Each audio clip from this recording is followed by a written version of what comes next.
አርገ እግዚአብሔር በይባቤ ወእግዚእነ በቃለ ቀርን። አምላካችን እግዚአብሔር በእልልታ በዝማሬ አረገ። እንኳን ለአምላካችን ለመድኃኒታችን ለኢየሱስ ክርስቶስ ባለ ዕርገት አደረሳችሁ አደረሰን። ወደ ላይ አረክ ምርኮን ማረክ ስጦታንም ለሰዎች ሰጠህ። መዝሙረ ዳዊት መዝሙር 67 ቁጥር 18 ነቢየ እግዚአብሔር ቅዱስ ዳዊት ስለ ጌታችን ዕርገት የተናገረበት ኃይለ ቃል ነው። በምስራቅ በኩል ወደ ሰማየ ሰማያት ለወጣ ለእግዚአብሔር ዘምሩ ይላል። ጌታ ኢየሱስም ከነርሱ ጋር ከተነጋገረ በኋላ ከሐዋርያት ጋር ከተነጋገረ በኋላ ወደ ሰማይ አረገ፣ በእግዚአብሔርም ቀኝ ተቀመጠ። ማርቆስ ወንጌል ምዕራፍ 16 ቁጥር 19 እንዳስቀመጠልን እስከ ቢታንያ ወጣቸው። እጆችንም አንስቶ ባረካቸው። ሲባርካቸውም ከነርሱ ተለየ፣ ወደ ሰማይም አረገ። እነርሱም ሰገዱለትና በብዙ ደስታ ወደ ኢየሩሳሌም ተመለሱ። ዘወትርም እግዚአብሔርን እያመሰገኑ እየባረኩ በመቅደስ ኖሩ። ከዘጠኙ የጌታችን የመድኃኒታችን ኢየሱስ ክርስቶስ አበይት በዓላት አንዱ ዕርገት ነው። ባለ ዕርገት ከትንሣኤ በዓል በኋላ በ40ኛው ቀን ስለሚውል ዕርገት ሁልጊዜም ሐሙስን አይለቅም። ዕርገት ማለት አርገ አረገ ወጣ ከሚለው ግስ የተወጣ የቃል ሲሆን ትርጉሙም ወደ ላይ መውጣት፣ ከምድር ከፍ ከፍ ማለት፣ እስከ ሰማየ ሰማያት መምጠቅ ማለት ነው። የጌታ ዕርገት እንደ ኤልያስ፣ እንደ ሄኖክ፣ እንደ ሌሎቹም ቅዱሳን ያይደለ በገዛ ስልጣኑ የሆነ ሌሎቹ አጋዥ አስነሽን ያለው ሲሆን ራሱ በስልጣኑ ያረገ። ስለ ጌታችን ኢየሱስ ክርስቶስ ዕርገት ቅዱስ ዳዊት አምላክ በእልልታ እግዚአብሔር በመለከት ድምፅ አረገ፣ ዘምሩ ለአምላካችን ዘምሩ ብሎ በመዝሙረ ዳዊት 46:5 ላይ እንደተናገረ በትንቢት መነጽርነት ተመልክቶ በመንፈስ ቅዱስ ዳዊት ዘምሯል ስለ ዕርገት። ይህንም ትንቢት ይፈጸም ዘንድ ጌታችን ኢየሱስ ክርስቶስ ከሙታን ተለይቶ በተነሳ በ40ኛው ቀን ደቀ መዛሙርቱን ወደ ቢታንያ ይዟቸው ሄደ። ወደ ሰማይ ከማረጉ በፊት ለደቀ መዛሙርቱ በተለያየ ቦታ ተገልጾላቸዋል፣ ትምህርትም አስተምሯቸዋል። ኢየሱስ ክርስቶስ የመረጣቸውን ሐዋርያትን በመንፈስ ቅዱስ ካዘዛቸው በኋላ እስካረገበት ቀን ድረስ ያደርገውና ያስተምረው ዘንድ 40 ቀን እየታያቸው ስለ እግዚአብሔር መንግስት እየነገራቸው በብዙ ማስረጃ ከሕማማቱ በኋላ ሕያው ሆኖ ለነርሱ ራሱን አሳያቸው። በእነዚህ ቀናት ውስጥ ጌታችን ሥርዓትን አስተምሯቸዋል። ቤተ ክርስቲያንም ይህንን ትምህርተ ኪዳን ብላ ትጠራዋለች። ጌታችን መድኃኒታችን ኢየሱስ ክርስቶስ ከሙታን ተለይቶ ከተነሳ በኋላ ለሐዋርያት የነገራቸው መጽሐፈ ኪዳን ይባላል። ጌታችን መድኃኒታችን ኢየሱስ ክርስቶስ ከትንሣኤው በኋላ 40 ቀናት በምድር ቆይታ ባደረገበት ወቅት በግልጽ ተገልጾ ስለ እግዚአብሔር መንግስትና መጽሐፈ ኪዳን አስተምሯቸዋል። ጉባኤ ዘርግቶ ያስተማራቸው ለ3 ጊዜ ብቻ ነው። በተናጠል ግን ለአንዱም ለሁለቱም እየተገለጸ ያስተምራቸው ነበር። በዮሐንስ ወንጌል ምዕራፍ 21 ቁጥር 14 ላይ እንደተገለጸው እነሱም አንደኛ ሞትን ድል አድርጎ ሙስና መቃብር አጥፍቶ መግነዝ ፍቱልኝ መቃብር ክፈቱልኝ ሳይል በተነሳበት በትንሣኤ ዕለት አንደኛ ተገለጸላቸው። ሁለተኛ ምሳ ባበላቸው በአግቦተ ግብር ዕለት ተገለጸላቸው። ሶስተኛ በጥብርያዶስ ባህር ዳርቻ ተገለጸላቸው። በዚህ በዕርገቱ ዕለት ቅዱስ ጴጥሮስ ታላቁን ሹመት የመንግስተ ሰማያት መክፈቻን ቁልፍ ተሰጥቶታል። ፍቁረ እግዚእ ቅዱስ ዮሐንስ የእግዚአብሔር ወዳጅ የተባለው ደግሞ ሞትን ሳይቀምስ እስከ ዕለተ ምጽአት እንደሚቆይ በዮሐንስ ወንጌል ምዕራፍ 21 ቁጥር 15 ላይ ጌታ ኢየሱስ ክርስቶስ ተናግሮለታል። እንዴት አረገ ስንል ሐዋርያትን ከባረካቸው በኋላ ከቅድስት ድንግል ማርያም በነሳው ሥጋ በመርቀቅ በመጥፋት ሳይሆን በመራቅ ሐዋርያት ባይናቸው እየተመለከቱት በጥቂት ምድርን ለቆ ከፍ እያለ በፍጹም ምስጋና ፈጽሞ ወደ አልተለየ ወደ ባሕሪ አባቱ አርጓል። በስጋና በነፍስ በአጥንትና በደም በጅማት በጸጉርና በጺም እንዳለ በጥንት አኗኗሩ በአብ ቀኝ ተቀመጠ። በሰማይ በምድር ያሉትን ረቂቁም ግዙፉም ሁሉ ተገዙለት እንዳለ አንደኛ ጴጥሮስ ምዕራፍ 3 ቁጥር 22 ክርስቶስ የሰውን አካል የሰውን ባህሪ ገንዘቡ አድርጎ በአጭር ቁመት በጠባብ ደረት ተወስኖ ሲገለጥ ሰውም የአምላክን ገንዘብ አድርጎ በእግዚአብሔር አብ ቀኝ በዘባነ ኪሩቤል የመላእክትን ምስጋና ለመቀበል በቃ። ለምን አረገ ስንል ጌታችን መድኃኒታችን ኢየሱስ ክርስቶስ ወደ ቀደመ ክብሩ ማድረጉ በሙሴ የሕግ መጻሕፍት በነቢያትም የትንቢት መጽሐፍ እንዲሁም በመዝሙረ ዳዊት የተነገረው ትንቢት አለና ይፈጸም ዘንድ ነው። መዝሙረኛው ልበ አምላክ ቅዱስ ዳዊት ስለ ጌታችን እርገት እንዲህ በማለት ጽፏል። አምላክ በእልልታ በእግዚአብሔር በመለከት ድምፅ አረገ። መዝሙረ ዳዊት 67:18 ወደ ላይ አረክ፣ ምርኮን ማረክ፣ ስጦታን ለሰዎች ሰጠህ በማለት ተናግሯል። በኪሩቤል ላይ ተቀምጦ በረረ፣ በነፋስም ክንፍ በረረ በማለት በትንቢት መነጽር ተመልክቶ ቅዱስ ዳዊት የዘመን ግድግዳ ሳያግደው የተናገረው ኃይለ ቃል ነው። እርገቱን ለምን በተነሳ በ40ኛው ቀን አደረገ ስንል አዳም በ40 ቀን አግኝቶት ያጣትን ልጅነት እንደተመለሰለት ለማጠየቅ ጌታ በረቀቀ ጥበቡ ተቸግሮ የነበረውን የሐዋርያትን ልቡና እያረጋጋና እያጽናና መቆየቱን ቆይቶ በ40 ቀን ለአይሁድ ምክንያት ለማሳጣት ነው እርገቱን ከትንሣኤው አስከትሎ ወዲያው ቢያደርገው እርገቱ ምትሃት ናት እንዳይሉ 40ውን ቀን ከሐዋርያት ጋር ቆየ። በእርግጥ በሞቱ ሞት ድል አድርጎ የተነሳው ወልደ እግዚአብሔር መድኃኒታችን ኢየሱስ ክርስቶስ ርሱ መሆኑን እንዲረዱ እንዲገነዘቡ የጥርጣሬ መንፈስ ባይምሯቸው እንዳይሰርጽ ነው። ያላመኑት ለእስራኤላውያን ወይም ለአይሁድ የንስሐ ጊዜ ሲሰጣቸው ነው። ብዙዎች በክርስቶስ የባሕርይ አምላክነት አምነው የተመለሱ አሉና። በዓለ እርገት መቼ ነው ሲባል ጥንተ እርገቱ ግንቦት 8 ሐሙስ ቀን በ34 ዓመተ ምህረት በዘመነ ማርቆስ ነው።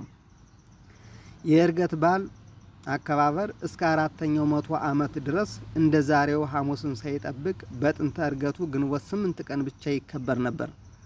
በ4ኛው ምዕተ ዓመት ወዲህ ግን ትንሣኤ በኋላ በ40ኛው ቀን ብቻ እንዲከበር ቅዱስ ዲሜጥሮስ በባሕርይ ሐሳብ ቀመሩ ስሌት መሰረት ይከናወን ዘንድ በቀኖና ቤተ ክርስቲያን ተወስኖ በስራ ላይ ውሎ እንገለገልበታለን። የይሁዳ ምትክ መመረጥ ፊት አውራሪ ሆኖ ጌታን ለመስቀል ሞት አሳልፎ የሰጠው ይሁዳ ቁጥሩ ከ12ቱ ሐዋርያት ነበር።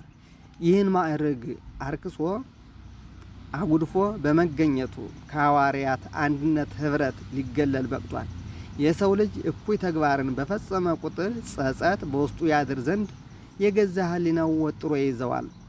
ይህ ህሊና ፍርድ ይሁዳንም ስላስጨነቀው ንጹሕ ደም አፈሰስኩ፣ ጻድቅ ሰው አስገደልኩ፣ አወይ አላበጀሁም በማለት ጌታን ለማስያዝ የተቀበለውን 30 ብር ከዕቃ ቤት አፍስሶ ገመድ ይዞ ዛፍ ላይ በማሰር ለመታነቅ ሙከራ ቢያደርግም ዛፏ በሰው አንደበት እንደ ወንድምህ ጴጥሮስ ንስሐ ግባ እያለች ዘንበል ብትልም ራሱን አላዘጋጀም ነበርና ለንስሐ ለመብቃት አልተጸጸተምና ለ3ኛ ጊዜ ለመታነቅ ሲሞክር ከመሬት ወደቀ። በዚህም ክፉኛ ተጎዳ። ምድር ላይም በመውደቁ አንጀቱ ተዘረገፈ። ወድቆ ሳለ ነጋዴያን ሲያልፉ አይተውት ለዘመዶቹ ያ ክፉ ዘመዳችሁ ከዚያ ወድቆላችኋል ብለው ስለነገሯቸው ዘመዶቹ አንስተው ወሰዱት። አልሞተም ነበርና ለ40 ቀን ያህል ሆዱ አብጦ ተኝቶ ሲማቀቅ ከቆየ በኋላ ጌታ ሲያርግ ያ ያሰቀልከው ንጹሕ ሰው ጌታ አረገልህ ብለው ቢነግሩት ለማየት ሲወጣ የክፍሉ ወይም የቤት መወጣጫ አደናቅፎት ቢወድቅ ወዲያውኑ ሞተ። ለማየት ሲወጣ መልአኩ የእሳት ሰይፍ ቢያሳየው ተደናግጦ ወዲያውኑ ነፍሱ ከስጋው ተለየች። ትንሣኤ እንዳላየ ሁሉ እርገቱን ለማየት አልበቃም። ዳዊት እንደተናገረው መኖሪያው ምድረ በዳ ትሁን፣ የሚኖርባት አይኑር፣ ደግሞም ሹመቱ ላይ ሌላ ይውሰዳት ብሎ እንደጻፈ ጌታ በ30 ብር ለሞት አሳልፎ በሰጠው ከሐዋርያት አንድነት በሞት በተለየው በይሁዳ ምትክ ክፍቱን የሚሞላ ወይም አገልግሎቱን የሚሞላ ሐዋርያዊ ተልእኮውን ሊወጣ የሚችል መምረጥ እንዳለባቸው ሐዋርያት ተሰብስበው ቅዱስ ጴጥሮስን አማክረው ለ120 ቤተሰብ በማሳወቅ 2 ፍጹማን ዮሴፍና ማቲያስን ለምርጫ ቀረቡ። በመቀጠል የሁለቱን ልብ የምታውቅ አንተ ጌታ ሆይ ይሁዳ ያቃለላትን ይችን የሐዋርያት ማህበር የሐዋርያትን ስልጣን አንድነት ይቀላቀል ዘንድ ከሁለቱ አንዱን ሹምልን በማለት ወደ እግዚአብሔር ከጸለዩ በኋላ ዕጣ ቢጣጣሉ ለማቲያስ በመውጣቱ ከ11 ሐዋርያት ጋር 12ኛ ሆኖ ተቆጠረ። ሐዋርያት ማን ብቁ እንደሆነ የሚያውቁ ሆነው ሳለ በዕጣ ለምን አደረጉት ስንል ለትህትና በሰውኛ ስርዓት ከእገሌ ይልቅ ለእገሌ አድልተው መረጡ ብለው እንዳያሰናክሏቸው ቢጽ ሐሳውያን ምክንያት እንዲያጡ ለማድረግ ነው። ስርዓት ሊሰሩ ሊያስተምሩ ፈቅደው በመንፈሳዊ አገልግሎት እኩል የሆኑትን አገልጋዮች በዕጣ በመለየት መረጡ። የክርስቶስ ዕርገት በትንቢተ ነቢያት ሰማዮችን ዝቅ ዝቅ አደረገ ወረደም፣ ጨለማ ወይም ዲያብሎስ ከእግሩ በታች ነበር፣ በኪሩቤል ላይ ተቀምጦ በረረ፣ በነፋስም ክንፍ በረረ ብሎ መዝሙረኛው ዳዊት በመዝሙር 17 ቁጥር 9 እንደተናገረም አምላክ በእልልታ በመለከት ድምፅ አረገም። ወደ ላይ አረክ፣ ምርኮን ማረክ፣ ስጦታንም ለሰዎች ሰጠህ። በምስራቅ በኩል ወደ ሰማይ ሰማያት ለወጣ ለእግዚአብሔር ዘምሩ። በሌሊት ራእይ አየሁ፣ እነሆም የሰው ልጅ የሚመስል ከሰማይ ደመናት ጋር መጣ። በዘመናት ወደ ሸመገለው ደረሰ ወይም ወደ አብ ደረሰ። ወደፊቱም አቀረቡት። ወገኖችና አሕዛብ በልዩ ልዩ ቋንቋም የሚናገሩ ሆኑ። ይገዙለት ዘንድ ስልጣን ተሰጠው። ግዛቱም የማያልፍ የዘላለም ግዛት ነው፣ መንግስቱም የማይጠፋ ነው ብሎ በትንቢቱ ቅዱስ ዳንኤል እንደተናገረ ከዚህ ላይ ዳንኤል ስለ ጌታችን የተናገረው ዕርገት ዮሐንስ ከተናገረው ጋር ምንም ልዩነት የሌለው ነው። ግዛት፣ ስልጣን፣ የዘላለም መንግስት ተሰጠው በማለት ጌትነቱን አምላክነቱን አጉልቶ ዮሐንስ ከርሱ በቀር ወደ ሰማይ የወጣ የለም ያለውን ቀደም ሲል በመንፈስ ረድኤት ጸንቶ በመንፈስ ቅዱስ ተቃኝቶ ተናግሮታል። ቅዱስ ዳዊት እግዚአብሔር እያለ አምላክነቱን ገልጾታል። አረገ ያለው ኢየሱስ ክርስቶስ እግዚአብሔር መሆኑን አጽንዖት ሰጥቶ ነግሮናል። ዳዊት እግዚአብሔር ብሎ የገለጸው ዳንኤልና ዮሐንስ እንደ አንድ ልብ መካሪ እንደ አንድ ቃል ተናጋሪ ሆነው የሰው ልጅ በማለት ገልጸውታል። ፍጹም ሰው ሆኗልና ክርስቶስ ራሱም የሰው ልጅ ማን ይሉታል በማለት በማቴዎስ ወንጌል 16 ቁጥር 15 ከጠየቀ በኋላ እነ ዳንኤል የተናገሩ ስለ ርሱ መሆኑን አረጋግጧል። የክርስቶስ ዕርገት በትምህርት ሐዋርያት ጌታ ኢየሱስ ክርስቶስ ከነርሱ ጋር ከተነጋገረ በኋላ ወደ ሰማይ አረገ፣ በእግዚአብሔርም ቀኝ ተቀመጠ። እስከ ቢታንያ አወጣቸው፣ እጆችን አንስቶ ባረካቸው። ሲባርካቸውም ከነርሱ ተለየ፣ ወደ ሰማይ አረገ። እነርሱም ሰገዱለትና በብዙ ደስታ ወደ ኢየሩሳሌም ተመለሱ። ይህንም ከተናገረ በኋላ እነርሱ እያዩት ከፍ ከፍ አለ። ደመናም ከዓይናቸው ሰውራ ተቀበለችው። እነርሱም ሲሄድ ወደ ሰማይ ትኩር ብለው ሲመለከቱ እነሆ ነጫጭ ልብስ ለብሰው 2 ሰዎች መላእክት ባጠገባቸው ቆመው፣ ደግሞም የገሊላ ሰዎች ሆይ ወደ ሰማይ እየተመለከታችሁ ስለምን ቆማችኋል? ይህ ከእናንተ ወደ ሰማይ የወጣው ኢየሱስ ወደ ሰማይ ሲሄድ እንዳያችሁት ዳግመኛ ይመጣል አሏቸው። ሐዋርያት የክርስቶስን ዕርገት ከመላእክት ጋር ሆነው እንደተመለከቱ ደስታውን እንደተካፈሉ ቅዱስ ሉቃስ ጽፎልናል። በትንሣኤው ነጭ ልብስ ለብሰው የታዩ መላእክት የደስታ ዘመን ነው ሲሉ፣ በዕርገቱም ነጭ ልብስ ለብሰው የዕርገቱን የምስራች ለሐዋርያት አብስረዋል። ጌታችን በዚህ ዓለም ሲመላለስ ሲያስተምር የቅዱሳን መላእክት ምስክርነት አልተለየም። በልደቱ ለዓለም ሁሉ የሚሆን መድኃኒት ተወልዶላችኋል፣ ታላቅ የምስራችን እነግራችኋለን ሲሉ ለእረኞች ቅዱሳን መላእክት አብስረዋል። ክርስቶስ 40 መዓልትና 40 ሌሊትም ጾሞ ዲያብሎስን ድል በነሳ ጊዜ መላእክትም ያገለግሉት ዘንድ መጡ። በትንሣኤውም እናንተ ሳትፍሩ የተሰቀለውን ክርስቶስ እንድትሹ አውቃለሁ፣ ተነስቷል፣ ከዚህ የለ ብለው ለሴቶች የትንሣኤውን የምስራች ቅዱሳን መላእክት ነግረዋል። በመስቀሉ ስርም ደሙን በብርሃን መነሳነስ ሲቀበሉ ለካህል እያሉ ሲሰግዱ ችሎታውን ቸርነቱን ሲያደንቁ የቤተ መቅደስ መጋረጃ በሰይፋቸው ለሁለት ሲከፍሉ ታይቷል። ዛሬም በዕለተ ዕርገት በዕለተ ልደት ያመሰገኑት ምስጋና እያመሰገኑ የምስራች ለሰው ልጆች ሲነግሩ ዕርገቱን ከዳግም ምጽአቱ ጋር አስተባብረው ሰብከዋል። ብርሃነ ዓለም ቅዱስ ጳውሎስም ስለ ዕርገቱ መስክሯል። በስጋ የተገለጠ መንፈስ የጸደቀ ለመላእክት የታየ በአሕዛብ የተሰበከ በዓለም የታመነ በክብር ያረገ እንዳለ ሐዋርያው ቅዱስ ጳውሎስ በጢሞቴዎስ መልእክቱ አንደኛ ጢሞቴዎስ ምዕራፍ 3 ቁጥር 16 ልደትን እንደ ዘር ዕርገትን እንደ መከር አድርጎ ገልጾልናል። ወርሃ ዘር የመከር ጊዜ ነው። ገበሬ በጎተራ ያለውን እህል እያወጣ ሲዘራ ከላይ ዝናብ ከታች ጭቃውን ታግሶ ነው። በመከር ጊዜ ያን የዘራውን ምርት በእጥፍ ሲያገኝ ደስ ይለዋል። መከራውን ይረሳል። ምን ነው በጨመርኩበት ይላል። የክርስቶስም ልደቱ ስለኛ መከራን ለመቀበል ነውና በስጋ የተገለጠ ብሎ ትሕትናውን አሳየ። ዕርገቱን ግን በክብር ያደረገ ብሎታል። ምክንያቱም የሰውነትን ስራ ፈጽሟልና ድል ነስቷልና። ይህን በስጋ ዕርገቱን ስናስብ ለምን ዕለቱን ተነስቶ ዕለቱን አላረገም? ለምን እስከ 40 ቀን በምድር ላይ ቆየ? የሚሉ ጥያቄዎች ይነሳሉ። እስከ 40 ቀን በምድር ላይ የቆየው ትንሣኤው በግልጽ እንዲረዳ ደቀ መዛሙርቱንም መጽሐፈ ኪዳንን ሥርዓተ ቤተ ክርስቲያንን ያስተምር ዘንድ ነው። ሌላው 4 ባሕርየ ሥጋና 5ኛም ባሕርየ ነፍስ ላለው የሰው ልጅ እንደካሰ ለማጠየቅ ነው። 40ን ለ5 ቢያካፍሉት 8 ይደርሳቸዋል። ይህም 8ኛው ሺህ ሲፈጸም የዚህ ዓለም ምግብና እንደሚጠናቀቅና ክርስቶስ 4 ባሕርያተ ሥጋ 5 ባሕርየ ነፍስ ላለው የሰው ልጅ እንደየሥራው ለመክፈል መምጣቱን ያስረዳናል። ከዚህ የሐዋርያት ትምህርት ተነስተው ሊቃውንት አባቶቻችን ስለ ጌታችን ዕርገት አምልተው አስፍተው አጉልተው ጽፈዋል። ሰለስቱ ምዕትም 318ቱ ሊቃውንት ታመመ፣ ሞተ፣ ተቀበረ፣ በ3ኛውም ቀን ከሙታን ተለይቶ ተነሳ፣ በምስጋና ወደ ሰማይ አረገ፣ በአባቱም ቀኝ ተቀመጠ፣ መንግስቱም ፍጻሜ የለውም፣ ጸሎት ሃይማኖት በርሱ ዕርገት በርሱ የሚያምኑ ሰዎች ዕርገት ታወቀ ብለው እንደወሰኑልን የንጹሐን ጻድቃን ዕርገት ያስረዳ ዘንድ አረገ። በትንሣኤው ትንሣኤያችን እንደገለጸልን በዕርገቱም ዕርገታችንን አጸደቀልን።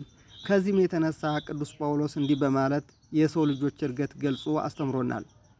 እኛ ሕያዋን ሆነን ጌታ እስኪመጣ ድረስ የምንቀር ያንቀላፉትን አንቀድማቸውም። ጌታ ራሱ በትእዛዝ በመላእክት አለቃ ድምፅ በእግዚአብሔር መለከት ከሰማይ ይወርዳልና በክርስቶስም የሞቱ አስቀድመው ይነሳሉ። ከዚያም በኋላ እኛ ሕያዋን ጌታን በአየር ለመቀበል ከሮስ ጋር በደመና እንነጠቃለን። እንዲሁም ሁልጊዜ ከጌታ ጋር እንሆናለን። ስለዚህ እርስ በርሳችሁ በዚህ ቃል ተጽናኑ። አንደኛ ተሰሎንቄ ምዕራፍ 4 ቁጥር 15 በማለት የክርስቶስ ዕርገት ለምእመናን ዕርገት መሰረት መሆኑን ገልጾልናል። ቅዱሳን አረጉ መባላቸው ከነርሱ ስለሆነ እነ ኤልያስ አረጉ፣ እነ ሄኖክ ከሞት አመለጡ ብለን ብንናገር በርሱ በጌታ ኃይል ስለሆነ ቅዱስ ዮሐንስ ከርሱ በቀር ከሰማይ የወረደ ወደ ሰማይ የወጣ የለም ብሎ ሰመሆኑን አምላክነቱን ነገረን። በእርግጥም ቅዱሳን አረጉ ብንል ድንግል ማርያም አረገች ብንል ምእመናን ያርጋሉ ብንልም ሰዎች ናቸው እንጂ የአምላክነት የፈጣሪነት ባህሪ የላቸውም። የክብር ባለቤት ጌታችን ግን ከሰማይ የወረደ በአምልኮነት በየማነ አብ በዘባነ ኪሩብ ለመቀመጥ ያረገ ነው። የቅዱሳን የዕርገት መሰረትም እርሱ ነው። በክብር ያረገው የአምላካችን ቸርነቱ አይለየን። የዛሬ ዓመት በሰላም ያደርሰን። የቅዱሳን መላእክት ረድኤታቸው ጥበቃቸው አማላጅነታቸው አይለየን። መድኃኒታችን ኢየሱስ ክርስቶስ ለሀገራችን ሰላምን ለሕዝባችን አንድነትን ያድልልን። በልዩ ልዩ ደዌ ተይዘው በየሆስፒታሉ በየጸበሉ ያሉትን በቸርነቱ በምሕረቱ ይጎብኝልን። የሞቱትን በአብርሃም በይስሐቅ በያዕቆብ እቅፍ ያስቀምጥልን። በስደት ያሉትን ወገኖቻችንን በሰላም ወደ ሀገራቸው ይመልስልን።